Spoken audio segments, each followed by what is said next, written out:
एक गांव में सीमा नाम की औरत रहा करती थी। उसकी शादी के कुछ दिन ही बाद उसके पति की मृत्यु हो गई थी। गुब्बारे ले लो गुब्बारे, गुब्बारे वाला आया गुब्बारे।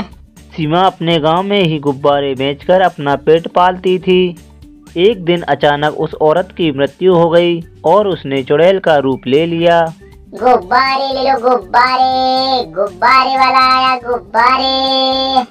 तो वह चुड़ैल उसी गांव में गुब्बारे बेचने आई तो उस गांव के बच्चे उससे डरकर भागने लगे और कोई गुब्बारे भी नहीं खरीद रहा था। ऐसे ही हर रोज गांव में गुब्बारे बेचने जाती पर गांव का कोई भी बच्चा गुब्बारे नहीं खरीदता था।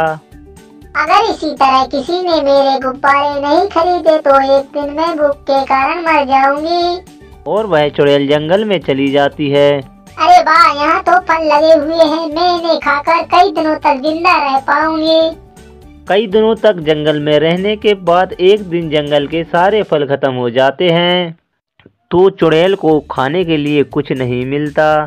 हे भगवान, मैंने तेरा क्या बिगाड़ा है? तू मेरी ऐसी परीक्षा क्यों ले रहा है?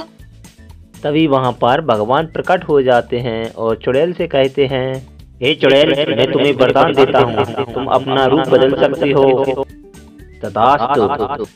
इतना कहकर भगवान वहाँ से चले जाते हैं और चुड़ैल अपना रूप बदल लेती है। अरे वाह, अब तो मेरा रूप बदल गया है। अब मैं गांव में गुब्बारे बेचने जाया करूंगी। जो भी गुब्बारे से रुपए आया करेंगे उससे मेरा खर्चा चल जाया करेगा। चुड़ैल उसी गांव में गुब्बारे बेचने लगी।